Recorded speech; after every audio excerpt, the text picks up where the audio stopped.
Hello YouTube, and welcome to a brand new Let's Play series proudly presented to you by the Caffeine Pot. I'm Aaron, aka The Boned, and today we're going to get started with episode 1 of Let's Build a Mining Cruiser. So, this ship is a ship I'm trying to design. It started with the idea of trying to correct the problem that you get whenever you're mining in zero gravity, where in your drill ship or by hand you're mining, and then a lot of the rocks from the asteroid will just sort of fly off into space, and there's not really a whole lot you can do. It really slows down your progress if you try to go chase after them. It's just a mess. So I thought, what if you build a big funnel and attach that to a ship with a gravity field, and then you just sort of park it underneath whatever asteroid you're mining, and any loose materials that miss your drill just sort of fall down and get collected by the funnel. And then I thought, well, hey, while I'm at it, why don't I attach a hangar bay to that ship so you can dock your little drill ships in there and unload them and repair them if you need to. And then I thought, well, let's go ahead and attach a production module too while we're at it, and some storage space, so that and then it just sort of escalated and evolved from there to becoming this self-sustaining mobile base of sorts. This is like the second design I think I have, second or third in mind. I copied my original design that I was making in survival mode in here so I could show it to you and then show some of the improvements that I'm trying to make on that. So let me jump over here. This is the big funnel I was telling you about, and then this is the hangar bay. It's all in framework because, again, this is in survival, and I thought, let me just build the frame, and then then I'll fill it in later once I've finalized that this is actually the design that I want to go with. There's the funnel, the hangar bay. I was going to put the production module underneath that, but again, haven't gotten around to completing the frame yet. Then we've got some reactors in here, 8 large reactors, some storage space, 8 large cargo containers. This is a little oxygen generator room I built. A couple of warp drive frames here. And then finally we've got, this is going into the engine room back here. This is kind of the point at which I decided I needed to scrap this idea and just start over with a new thing. Right before this, everything right up until this point in the ship, I was keeping an eye on the mass of the ship so that I could think, okay, because I wanted to have decent acceleration, which I realize is something very difficult to do with a large ship, especially, depending on how big it gets. So I wanted to make sure that I build enough thrusters that it has enough, decent thrust all on its own, because if you're mining in deep space, going on long mining excursions in space, whenever you start to accumulate a lot of material, that mass also gets added to your ship, and that means you're going to need even more thrust to maintain a decent acceleration. So I calculated how much thrust I would need just to get decent acceleration with the ship itself. And so I started to add a bunch of thrusters on here, and just so this wasn't even all of the thrusters. Like I was aiming for 10 meters a second acceleration. 10 meters per second squared, something I forget the acceleration notation, but basically to get 10 meters per second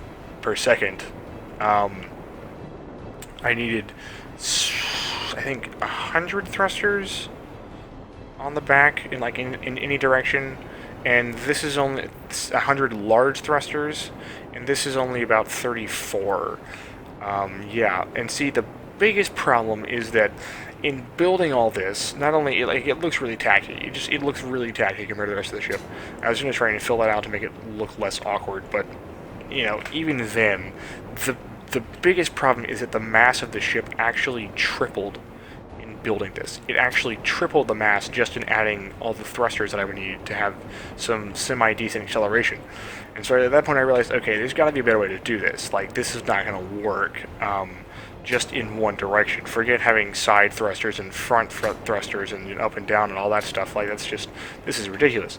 So then this is actually when I got introduced to gravity drives. And if you're not familiar with gravity drives, they're absolutely amazing innovation in space engineers. They work beautifully well. Can bring ships of ridiculous sizes up to full speed in a matter of seconds. And in this Let's Play series, I'm going to be showing you how to make a gravity drive. Imagine the one for this new ship is probably going to be quite big. But, yeah, so... anyway, yeah, at that point I decided to just scrap this ship entirely and start anew. I started to do it in creative this time because I also just recently learned about what the projector block does in Space Engineers. This little, where is it, the projector?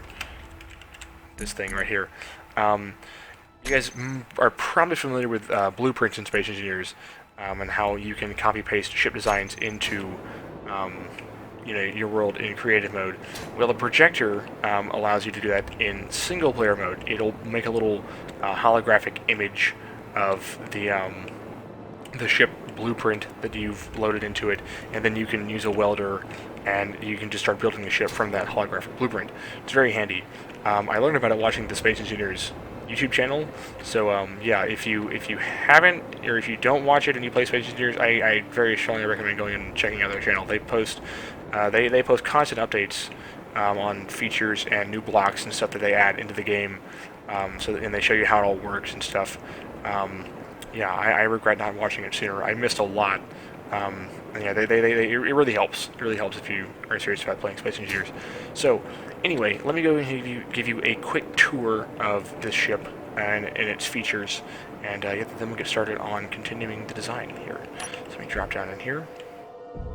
So this is, I've decided, in the spirit of using projectors and designing a large ship, I decided to build this ship in little, smaller increments, modules. I broke it up into this particular module that I've just about completed is the hangar bay module.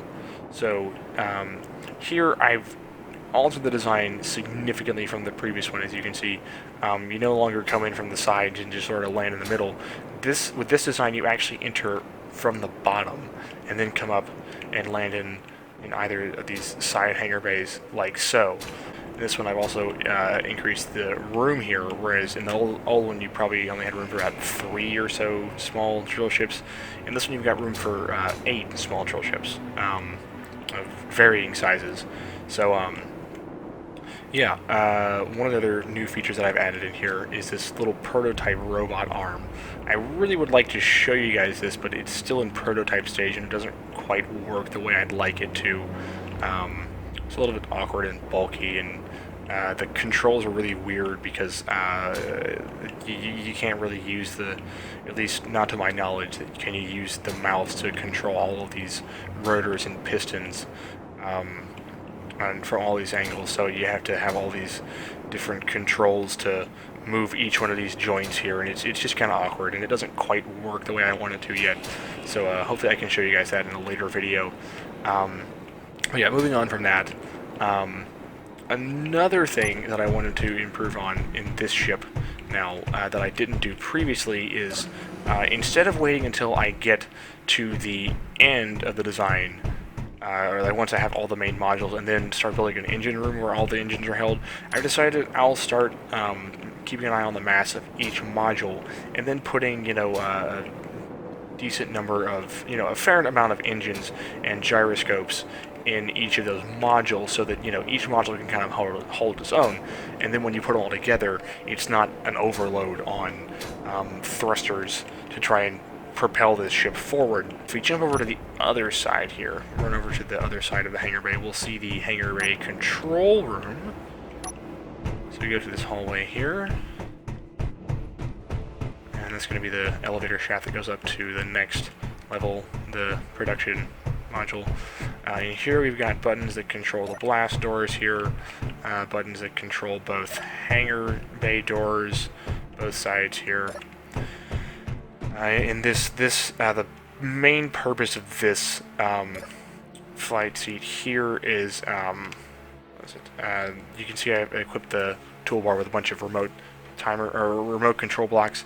Those are all for each of the robot arms. So yeah, you can control them each individually. But yeah, so let me keep this closed. Actually, I like this closed. So yeah, that's pretty much what's going on here.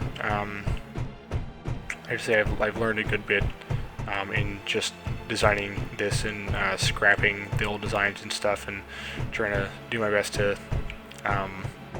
maintain space.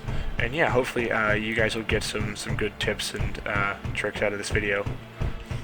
So yeah, moving on from there, let's go ahead and jump right into continuing this design here.